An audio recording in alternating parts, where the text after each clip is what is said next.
Alex Panayotou, what comes up for you when you see or think about the word fear? Right now, what comes up, the me today is it's first of all, it's something that we all have, even those people who claim that they don't feel afraid of anything. I maybe some people actually might have a gene where fear really isn't there. That's a different matter, Yeah. but fear is natural for all of us. Uh, Fear is also, and this is the worst part about it, is we've given it far too much power that it shouldn't have. It makes decisions for us. So sometimes it drives us in directions that aren't right for us, or it holds us back from doing the things that will fulfill us and allow us to truly live life and thrive. Right. Now, but fear is natural, it's a part of our lives. However, the way we live it now, at least in the developed world, and regardless of which country you're in, what gender, what age, what section of society, what your job is, it holds us back more than anything else does. And I've Yeah. done workshops of this all around the globe with groups and with individuals. It's natural. So when we learn to use it properly, it helps us with risk assessment. It gives us the innate inner voice to be able to warn us about certain things. Right. However, if we want to thrive in our lives and if we want success, whatever success means for us, we need to let go of the power that it currently has for most of us. So we Hmm. can overcome it. So it's not avoid it. You can't do the ostrich and stick your head in the ground. Right. You, it's natural to feel it, fear it, analyze it, say, do the assessments, Hmm. but then we need to learn how to overcome it. Yeah, absolutely. And there's kind of a little bit of a difference between like letting go and acceptance and then or even seeing things as challenges. So that's always kind of an interesting conversation as well. Yeah, absolutely. Absolutely. But if your goals are meaningful enough for you, doesn't matter if they're meaningful for other people, Right.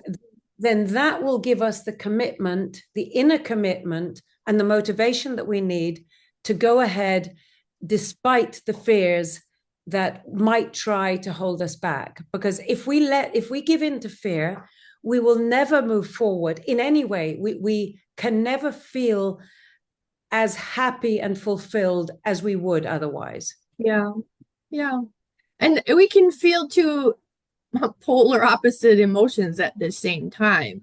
And I think sometimes we think we can't, it's like it's only fear or it's only the if someone's been through the grief process in their life, they maybe have a better understanding of how you can hold two things at the same time. F. Scott Fitzgerald talks about that too. That's like a sign of intelligence, probably even emotional intelligence. So, that concept of feel the fear and do it anyways, right? Yeah. So, yeah. If I look at the major events and choices, but the things that I chose and the challenges I embraced and accepted and moved forward with, they all included a heavy dose of fear because they were some of them were very high risk. The extreme running distances, when you go out and you run 2010 kilometers in 31 days, which is 70 kilometers every day in the middle of the Spanish sun. Whoa. Uh, yes, for a whole month. Yes. Uh, the pain, the agony, the obstacles you're going to find, or 400 kilometers non-stop. Uh, and because you've done many of these things in the past, and you've done it on your own as well, not in a race where you can sort of hook on to other people, and Yeah. other maybe less spectacular things. The biggest growth spurts in my life and in my career, the biggest and most beneficial choices that I've made, it could be about people, it could be the pleasant ones, the less pleasant ones. Right. They all come with doubts, insecurities, and fears. but I wouldn't be standing here with you today because I'm actually standing. I know, I love that. Jenny Langren does that too. It's like, how do you guys do that? And then, okay. um, if I hadn't, I wouldn't have the career I have today. I wouldn't have the joy, even on the difficult days. I wouldn't have the confidence that I have if I had let fear guide my decisions in my life and my career. Right. Absolutely. When I think about fear and just sort of like the human, the part of the human is the ego. And I think of the ego as about a 9-year-old child that warns us, and it's worth listening to. Like, okay, kernel of truth. But you don't let a 9-year-old run your life either. So, and you hear kill the ego, transcend the ego, and it's like it's part of you Yeah. and good luck getting rid of it. You know, you can't really get rid of your heart either. That's the other like human part of you. So yeah, that I if you ignore the ego and you don't say thank you to the ego, it will go over and recruit your pain body, which is kind of like the library of everything that, will prove that you should be scared. Yeah. So yeah, keeping the ego to the thank you point is good enough for me because otherwise, it's going to be crying time, and I'm not much of a crier, so I don't appreciate crying time. Well, sometimes there is for many people there is a time for crime, but but that's also therapeutic. And Release. and actually our ego is sometimes what we need to lift us up and push us out there as well. You Yes. know, every part of us, we have the if we integrate ourselves, uh, Mm-hmm. we are a holistic being, and we Yeah. can't say, I'm going to change my screen, I'm going to change my face. Well, we can say it, but not a clever idea as far as I'm concerned. I'm going to change I'm going to change my hair, I'm going to change my this, I'm going to change my preferences, I'm going to change my motivations. We can't, and nor should we, because we are a whole. And but what we need to do is we need to find in our being, we need to find what elements maybe have too much power, which Yes. which elements need growth and need nurturing. Yeah. Sometimes we need to use our emotional brain, and Mm-hmm. this is really valuable. Sometimes we need to use our intellectual, or let's say our logical brain.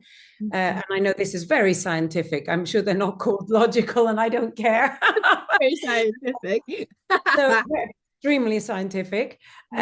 Um, but there are times that we need to say, and with clients, this is what I do, is say sometimes, okay, put logical Linda, lock her away here, and now allow your emotions. And it also sounds great, but also at sometimes we need, and I do it with myself as well, is I say, okay, now this is not a time for emotional Alex. Yeah. This is a time to use my logic to use to calm things. So, but we need all of these Yeah. aspects of ourselves. Yeah. So our ego is also necessary. It's part Yeah. of us. Yeah, we thrive when we understand ourselves and when we allow ourselves to be ourselves. And even they call it like um Clarissa Pinkola Estes calls it like the good mother. Sometimes it's time for the good mother, and it's like Yeah. I'm cold, put on a sweater, and just take care of yourself through yourself and be the good mother to yourself. So I totally get it. I love it. Yeah, and just allowing things to naturally flow is another thing that helps us to really thrive and move forward Mm. from Yeah, fear. we can't hold back the passing of time. We can't hold back the events that are going on. So to a certain extent, and I fully agree with you, the flow.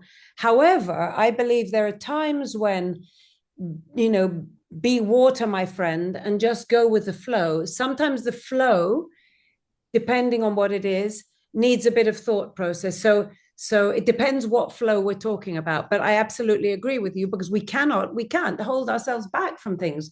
We're going forward regardless what. And the events around us, be they interpersonal, political, geographical events, are going to be happening regardless of what we do. So it's Yeah, how we absolutely. face these, and how we work ourselves, and how we hold ourselves through this, that's important.